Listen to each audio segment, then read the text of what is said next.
Broadcast is now starting. All attendees are in listen-only mode. Hello, and thank you so much for joining us today.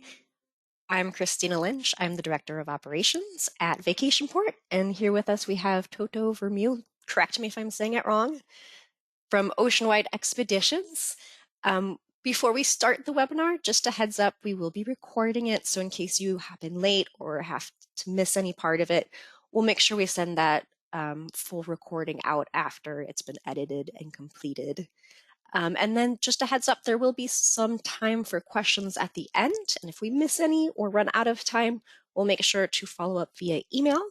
And we'll go ahead and keep everybody muted during the presentation just to make sure there's not too much background noise.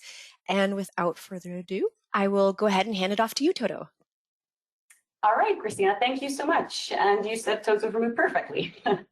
Yay! Yay! So, well, thank you all for being here. My name is indeed Toto Vermeule. I am the USA and Canada Sales Manager for Oceanwide Expeditions. And I appreciate you taking the time to be here. I'm very excited to give you all some in-depth information about our company and our voyages. So a little background on Oceanwide. This month, actually, will be turning 32 years old. So we have been sailing in these polar regions for quite some time now. Oh, congratulations. Oceanwide Expeditions is a family-owned company and a family-run company. Christina and I were just talking about it. It's a smaller company, short lines. If you have any questions, reach out and we'll get that answer to you as fast as possible. We operate a fleet of 4 vessels, and I always think it's important to mention that these vessels are owned by Oceanwide. So anything from the routes we sail, the sales reservation, but also to the technical department of the vessels, the meals that we have on board, the crew that works on board, it's all truly arranged within Oceanwide. What we aim to do is get our passengers closer to the heart of nature. So having been sailing in these regions for a long time with vessels that have been in our fleet for quite some time, captains, expedition leaders that have been with us for many years, we really do have that experience to get that extra step closer to the heart of the polar regions. We emphasize on the off vessel experience. So try to maximize our time on land, on the water, in the water. So really getting that immersive experience while in these regions. So with each outing that we have in the morning and in the afternoon, we'll have 2 different outings per day. These are about 3 to 4 hours in the morning and 3 to 4 hours in the afternoon. So truly maximizing that time in these regions. With the outings that I just mentioned, the morning and afternoon, we have Zodiac cruises and hikes that are always included in the price. But in addition to that, we have an extensive activity program from kayaking to scuba diving to helicopter flights down in Antarctica. But I'll go into further detail about that in the next couple of slides. The 360 experience, what we mean by that is not only the off-ship experience, but also on the vessel. So this picture captures it perfectly. On each deck, you can see passengers standing outside, looking at the polar bear, taking pictures. So you can do a complete 360 of our vessels. Additionally, we have an open bridge policy. So anybody that is interested to learn more from the captain or the officers are welcome to go up there and ask them questions. Sometimes people just sit there with the binoculars trying to spot wildlife. So passengers are truly welcome all over the vessels. We really emphasize on the expedition, the nature, the wildlife part of these type of voyages. But we truly do have the warmest welcome in these regions. So the crew, the staff that we have working on board, they work every day extremely hard to get that perfect meal on the passengers' plates. With this picture, we had a Zodiac cruise, and it can get a little bit chilly. So the hotel manager arranged for hot cocoa to be brought to the passengers. So we really do have that familiar feel on board. Maximum flexibility. Now, this is important with all type of expedition cruising due to weather conditions, ice conditions. but also to maximize the experience for the passengers. For example, if we are up in the Arctic in Svalbard and we have something planned for an afternoon, but at that point we see a polar bear approaching our ship, then of course we will take time to spend with that polar bear and we'll try to do the afternoon activity that was scheduled at a different time. So it's not only for the weather and the ice conditions, but also truly to maximize the experience for everyone on board. Oceanwide is also pioneers in expedition cruising. So you'll notice when you take a look at our website, at the schedules, that there are specific itineraries that do return every year, every season, but also something new that is added in. So each season we will add new itineraries or new activities, just to do something different, do something that other operators are not doing. We have this new trip, the remote Weddell Sea down in Antarctica, and this is actually a trip that went last February for the first time. That hasn't been done in modern day expedition cruising. Very exciting trip. It was truly an exploratory trip for the passengers, but also for the crew, because we did not know what was going to happen. So it was a very successful and exciting trip. But again, I'll talk a little bit about that more in the next couple of slides. The routes we sail. So we are specialized in the polar regions. And when I say the polar regions, I mean the Arctic, and that is the European Arctic, and then we sail down to Antarctica. Our ships are always coming back home after each season. So the company is a Dutch company in the Netherlands. That's where the headquarters is. Our ships will always come back to the Netherlands after their Arctic season. They'll do maintenance, renovations, and then they get ready to go down to Antarctica. And then after that Antarctic season, the same again. So I'll start off with the Arctic routes. One of the first, or the first destination actually, is Svalbard. So the polar bear country. The first trip of the season departs from the Netherlands with passengers on board. So the passengers could choose to come on board in Vlissingen, the Netherlands, or in Aberdeen, Scotland.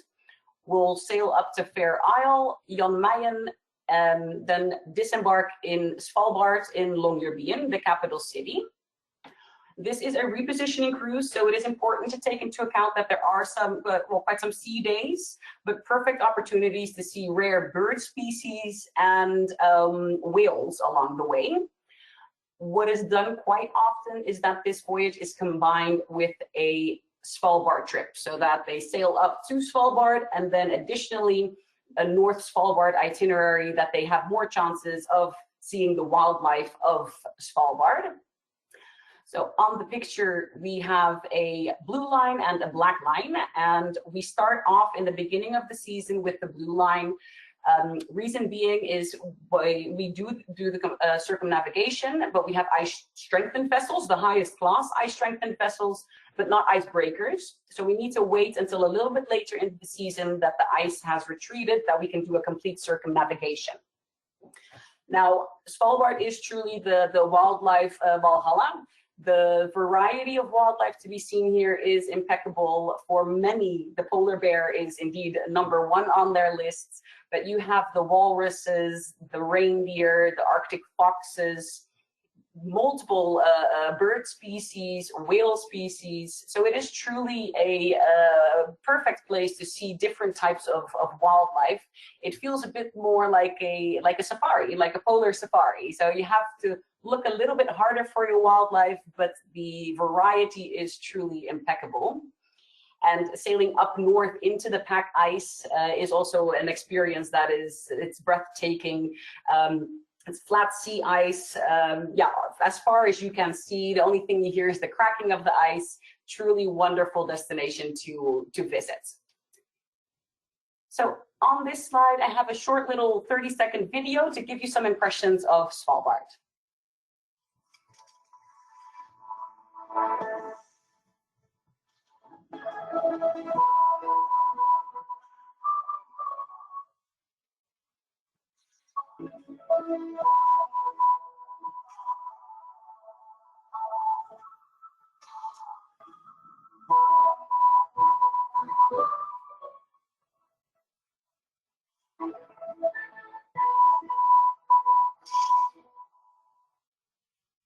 So that gives you a little bit of an idea of what the scenery, the wildlife looks like in Svalbard. And what is truly wonderful as well about these islands is that you have great hiking opportunities of longer duration and miles as well. So we do have passengers that can choose into which group they go. So we have a leisurely group for people that don't want to go too far, a medium, and an avid hiker. So you can definitely get that blood flowing during those trips. After Greenland, after Svalbard, my apologies, our Greenland season starts. This is a itinerary also with passengers on board. So embarking in Longyearbyen, sailing along the pack ice into that northeast area of Greenland, and also the Scoresbysund Fjord, which is the largest fjord system in the world. Greenland, you also have the opportunities of seeing wildlife, of seeing polar bears, the muscus ox. But if you do have passengers that would like to see really wildlife focused, Svalbard is the island to go to. Greenland is truly the nature destination to go to. Also great possibilities of having those longer hikes and truly immersing yourselves into that nature of Greenland. Also important note, our Greenland trips, they start and end in Iceland. So coming from North America, it's quite easy to get over to Iceland. We provide a transfer to the vessel and back, and then passengers can come on board and sail up the Denmark Straits into the northeast area of Greenland. And I have mentioned now the northeast area a couple of times. We don't go towards the western part of Greenland. And the reason being is we're a wildlife nature focused company. The more west you go, the more inhabited places you'll find, the more chances of running into other human beings. And that's something we try to avoid. We prefer to run into wildlife. Now with these Greenland trips at the end of the season, so that's going to be end of August and then into September, those September trips also have great opportunities of seeing the Northern Lights. So on this slide, I have another short little video to give you impressions of Greenland.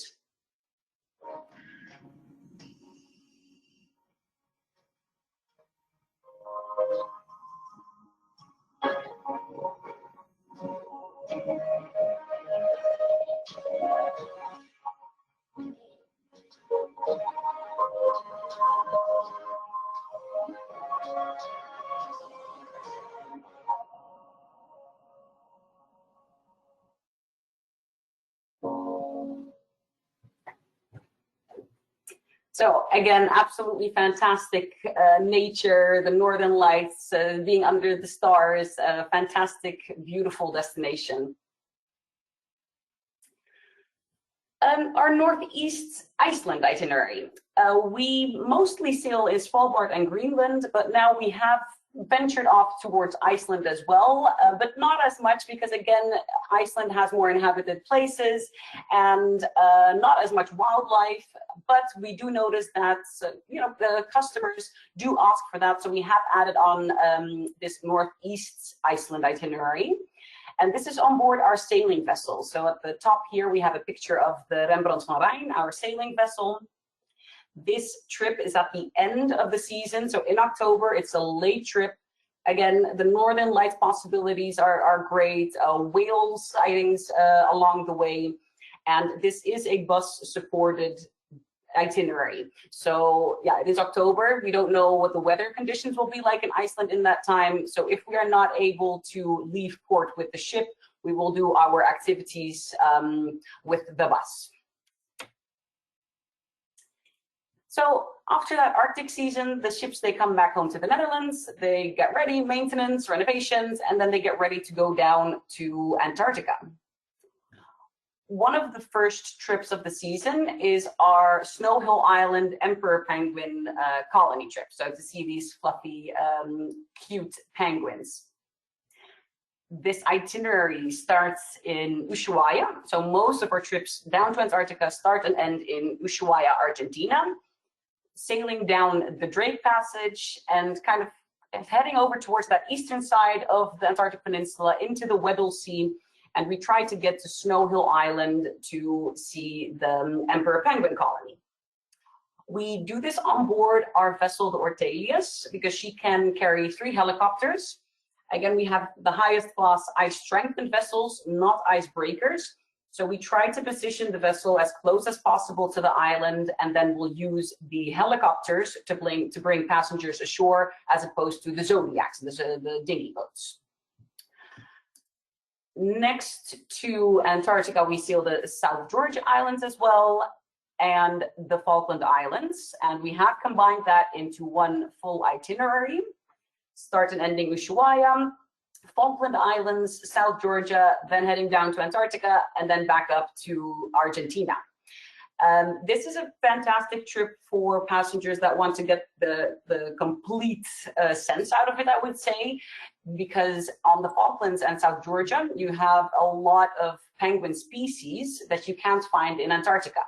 So in Antarctica, the chinstrap penguins, the gentoo penguins, the Adelies, you'll see many of those. But in the Falklands and South Georgia, you also have the king penguins and the rockhopper penguins and the Megalenics.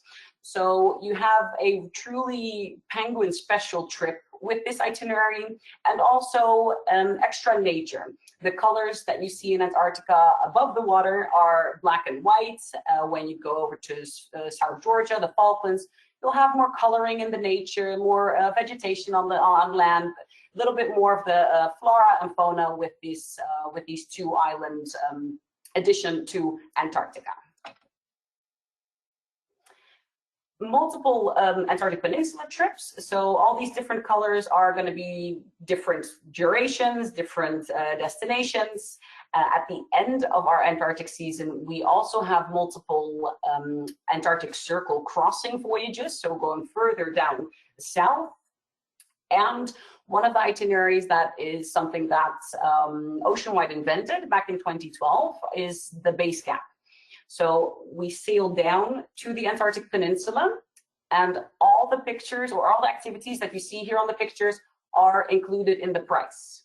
So there's camping, kayaking, ski mountaineering, photo workshops, so everything is included in the price, and we will aim for all passengers to do each activity once. And on this video, I have a small, well, again, a 30-second video to give you some impressions of Antarctica and the operations of that base camp.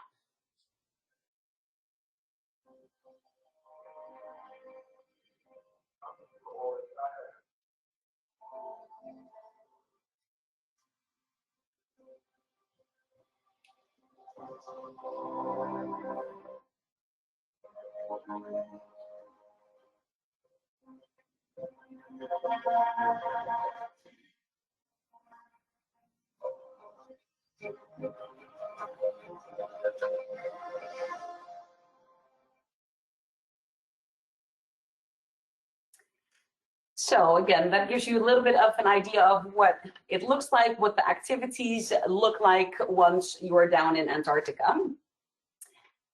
So I mentioned that we're pioneers in expedition cruising. So this is one of those trips beyond the polar circle. This is at the end of the Antarctic season, and all the activities, all the landings, all the Zodiac cruises are going to be below the Antarctic Circle, and we'll get all the way down to Wilkins Ice Shelf. Now, with this trip last March, we had some wonderful Southern Lights sightings, so the Aurora Australis sightings. So for this upcoming season, we're also very hopeful that we'll be able to spot those, and the year after even as well. The remote Weddell Sea, this is the trip that I talked about at the beginning of the PowerPoint. So yeah, venturing truly into places where nobody has been in modern day expedition cruising. This is a long itinerary. It's a 30-day trip, so it's a month-long trip. But we'll sail to South Georgia and then cross over the Weddell Sea completely and go as far down south as we can. So last February, this trip went for the first time, and we came down to 78 degrees south. That is the furthest south that a non-icebreaker vessel has ever been before in the Weddell Sea. We had a group of divers on board this trip, so they also dove at that 78-degree point.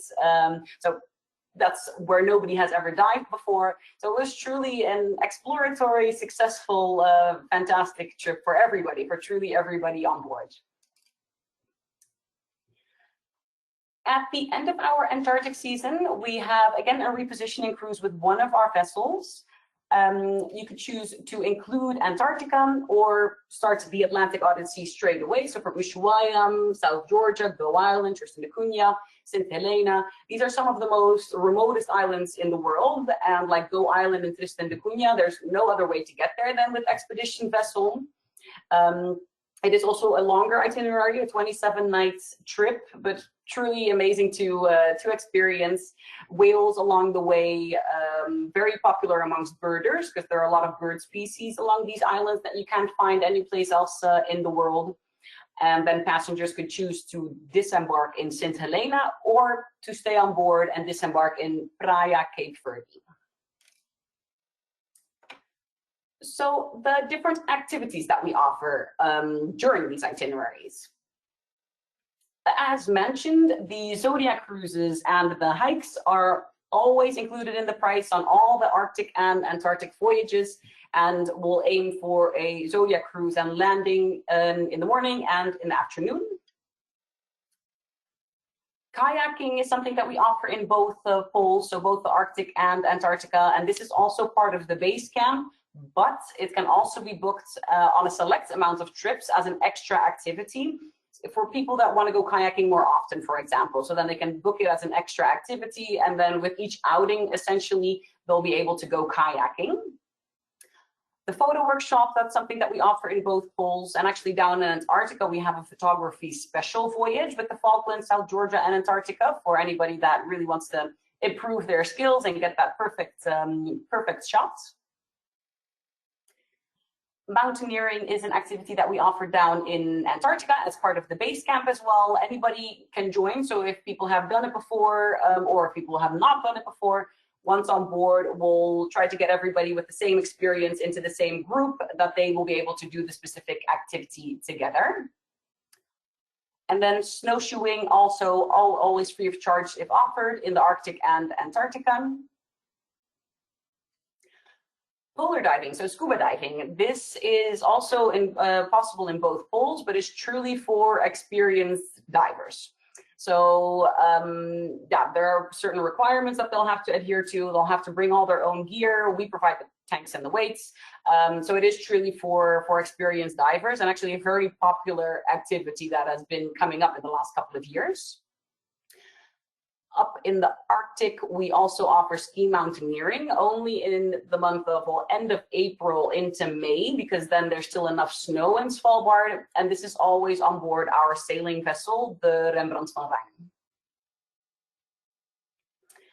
Helicopter flights, we have the Ortelius that can carry 3 helicopters on board. This doesn't mean that the helicopters are always on board with the Ortelius. We only take the helicopters with us when we need them. So when we need them to get to Snow Hill Island, or with that remote Weddell Sea trip, for example, with those more pioneering trips, we'll take the helicopters on board. And if offered, it's included in the price, no extra charge. Camping in Antarctica, we do not offer this up in the Arctic because of the polar bears, but down in Antarctica you have the possibility of doing this, and what you see here on the picture is exactly what it looks like. We used to use tents, but now passengers have to dig their own beds, and we provide the bivy bags, and then they can sleep literally under the stars of Antarctica, and most likely with the penguins waking them up throughout the nights. Snorkeling, so this is a nice additive to like the diving, for example. If you have divers that are warm water divers or that don't want to do the cold water, snorkeling might be a good alternative, but anybody that would like to try snorkeling can definitely do so. So this is a new activity that has been added on, and we will be operating this for the first time this Antarctic season. The polar plunge, anybody who dares can do the polar plunge on all of the trips, always included in the price. And important note, our polar plunges are all from shore. So it's not from the vessel or from the Zodiac. Due to safety reasons, we have decided that we will do the polar plunges from shore. So a little overview of our fleets. Fleet of 4, our sailing vessel, the Rembrandt van Rijn, the Plantius and Ortelius, and the Hondius. So I'll dive a little bit deeper into the ships. The Plantius is an old Dutch Navy vessel. So she's been renovated multiple times into the expedition ship that she is for us today. She has a very cozy, very warm feel to her. And you can see these large windows here at the front of the vessel. That's the observation lounge and the lecture room. So if you're enjoying the scenery and you just want to go inside and warm up a bit, you can do so and still enjoy the scenery from inside as well. Here we have a couple of interior pictures. So at the top here is a superior cabin. In the center is our restaurant, and the restaurant has actually been renovated about 2 years ago now. And then at the bottom left, the observation lounge, the lecture room, and a twin porthole cabin. The Ortelius is the slightly bigger sister of the Plantius. They can both carry 108 passengers though. So the Plantius, I believe I forgot to mention that. The Plantius can carry 108 passengers and the Ortelius as well. The Ortelius is just in size slightly bigger. And this is the ship that can carry the 3 helicopters on board here at the aft of the vessel. Ortelius is an old Russian vessel, an old research ship. So she has a little bit of a more robust feel to it, but a fantastic, very strong, really lovely, lovely vessel. And here we have the interior pictures. At the bottom, we actually recently completely renovated the bar area. So we put in larger windows that you have that same feel as with the Plantius, that you can enjoy the scenery from inside as well. We put in the light roof, and it's been modernized completely. So again, each time the ships come back home, we will work on something for them. The Hondius is our purpose-built ship. She started sailing in 2019. She can carry 170 passengers, 170. So with that, she is the largest ship that we have, but she's truly built to our hand. Everywhere you can see the large windows, big windows that you can enjoy everything from inside. She is the most upscale ship that we offer. So the most luxurious, I would say. We don't really like to use that word because we're an expedition company. But this is the most luxurious ship that we have, as you can see on the pictures as well. It's all a bit more modern. What is fantastic about the Hondius are the shell doors. The boarding area for getting in and out of the Zodiac. So with the other 2 ships, we can only use the gangways on the side of the ship.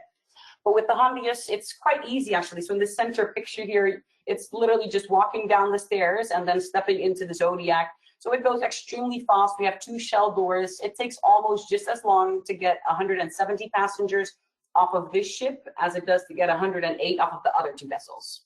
So also important note, we do have enough Zodiacs on board for everybody. So nobody is waiting on the ship to do a specific activity. Everybody will leave the ship at the same time. Our sailing vessel, the Rembrandt van Rijn, she stays up in the Arctic, so she does not go down to Antarctica. She has a longer season there, so she starts a little bit earlier and stays a little bit later. But really lovely, lovely classical ship. She was built in the 1940s as a 2-mast fishing ship, and literally just sawn through half, pulled apart, and then a part was added in the middle and then put back together. But it's a really, really lovely vessel to sail with. She does the same itineraries as the motor vessels does, only it takes her a little bit longer. So you'll notice that her itineraries are longer in night-wise.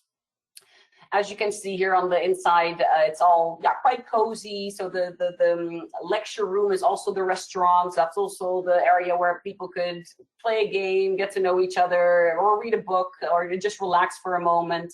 But enough outside deck space for those 33 passengers that are on board. And still, that's unbelievable with the small kitchen that they have, but the meals are absolutely phenomenal.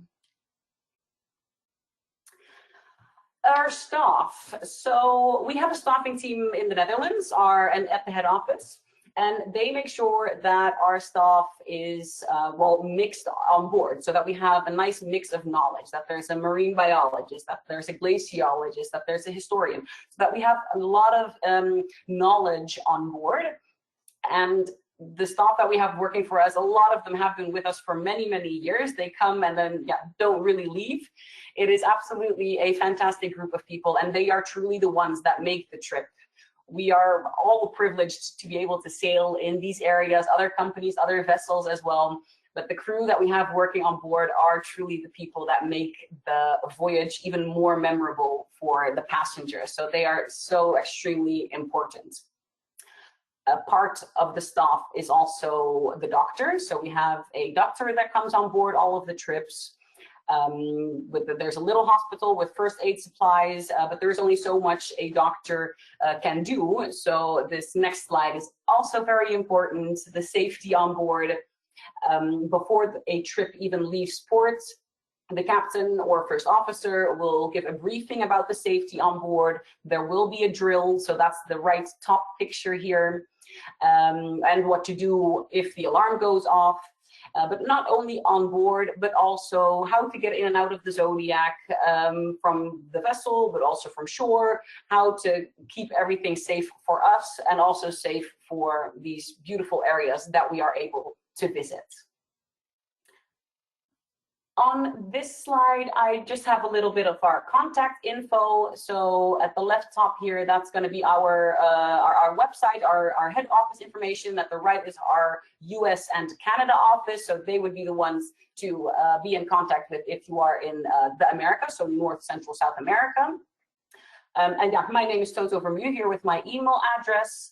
And we do have a partner portal for our passengers. So if you're interested, you can sign up for that. You can make options there, you can confirm your bookings, you can find photos, videos, reels, anything that you would like to use for your promotions. This is truly designed to make your lives easier. And then on the sales page, we have our manuals. So expedition manual, packing list, activity manuals. So there's a lot of information there for you. But of course, if there are any questions, please do not hesitate to reach out to myself or to my team in Houston. So that's in a nutshell what Oceanwide does. We bring our passengers closer to the heart of nature. Thank you for your time, and please let me know if there are any questions. All right, that was incredible. You guys have some really amazing pictures, such gorgeous pictures of all of the wildlife. Thank you. Yeah, it is impeccable. It is absolutely fantastic. I love looking at it each time I give the presentation. Great. Well, I don't see any questions coming through yet, but while we're waiting to see if anything does pop up, I was curious to know what your favorite place that these different routes visits. Do you have one that is like, it just, for whatever reason, like speaks closest to you? This is a difficult question. Because everything has something special to offer. What I think, or at least I'll tell you a moment, what I found the most memorable, and this is something that our guides do with their hikes. Both, or at least in Svalbard, we were on a hike and our guide was like, everybody stop for a moment, be quiet, enjoy what you're seeing, enjoy what you're experiencing. And that was just such a valuable moment, just to indeed take everything in and see where we are, how privileged I felt to even to be there, to be able to experience. And that moment comes back in Antarctica as well, and in Northern Norway as well. So I think that that is an important moment, but it is a different moment on each destination. Okay. Okay. No, I can see that. I feel like you probably would have kind of similar vibes of, knowing you're in a place where people don't go very often, and just being able to kind of feel part of it since you're not surrounded by a whole bunch of other people. Absolutely, absolutely. And I mean, they're both cold places. So a lot of people think that it is quite alike, but it's just so different. And I mean, down in Antarctica, we can't guarantee anything, but you're going to see hundreds of thousands of penguins. It's going to happen. Which is fantastic, which is awesome, because they're curious. They're interested to see there are no predators on land, so they're not scared of us. They're just like, all right, well, move out of the way, please. And up in the Arctic, it's a completely different feeling, because there you don't have to, or you have to look a little bit harder for your wildlife. But then when you see that polar bear approaching you in the distance, it takes your breath away. Yeah.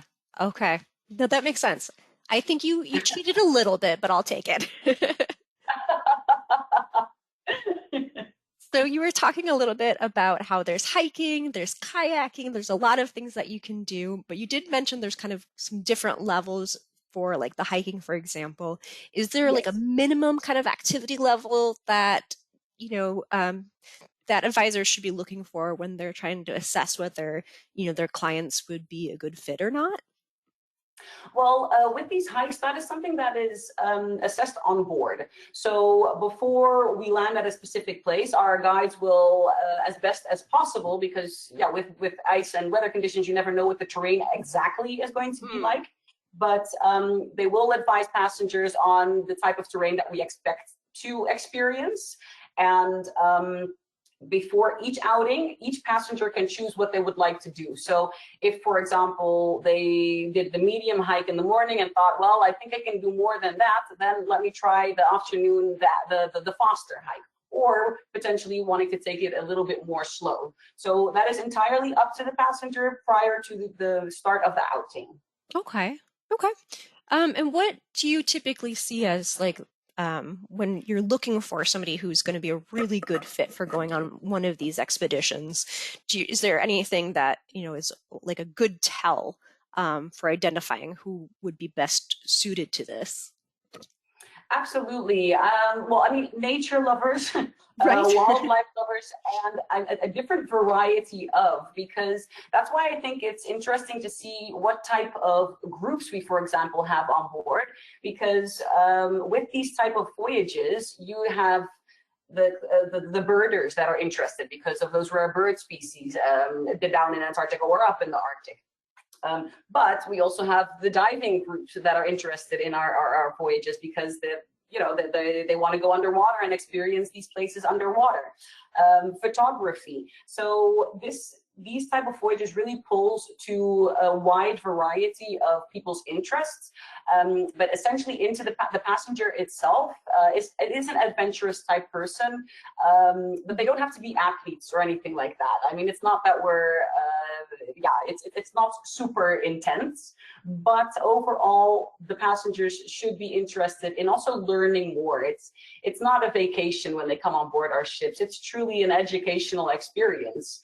Our guides will give lectures on board as well, and inform the passengers about these regions, and also about keeping the regions safe. So it's really an educational experience rather than just a vacation. Right. Okay. So nobody's going to be sitting out on deck trying to get their sun rays in for the trip or anything like that. You could. I mean, depending on the weather. I mean, that's the thing about these regions. You could have a snowy morning and a sunny afternoon followed by a windy evening. So it's really everything is possible. So sunscreen is definitely all on the packing list for passengers to bring. Okay. Glasses. Great. Any kind of age group or anything like that? Yeah, so I would say overall approximately between 50 to 70, and it is a complete international group, but the US is a big market of ours, and also I'll mix the European market a bit with the Netherlands, UK, Germany. Those are two big markets for us. So it is, mostly I would say between 50 to 70, but we are noticing that also younger audiences now starting to join with those, those base camp trips with those extra activities all included in the price. Those appeal a little bit more to the younger audience. Okay. Okay. Well, that's great. Well, I don't see that we have any other questions at all, so I wanted to thank you so much for taking the time to go through this with us. Of course. Thank you. I love the videos. I'm glad you were able to do those. I'll see if would you be able to maybe send me the links to those directly? I can share them on the video. Oh yeah, sure, absolutely. I will, yes, we'll do. Okay, perfect. Well, thank you so much again, and everybody, I hope you enjoy the rest of your day. All right, thank you. Take care. Bye.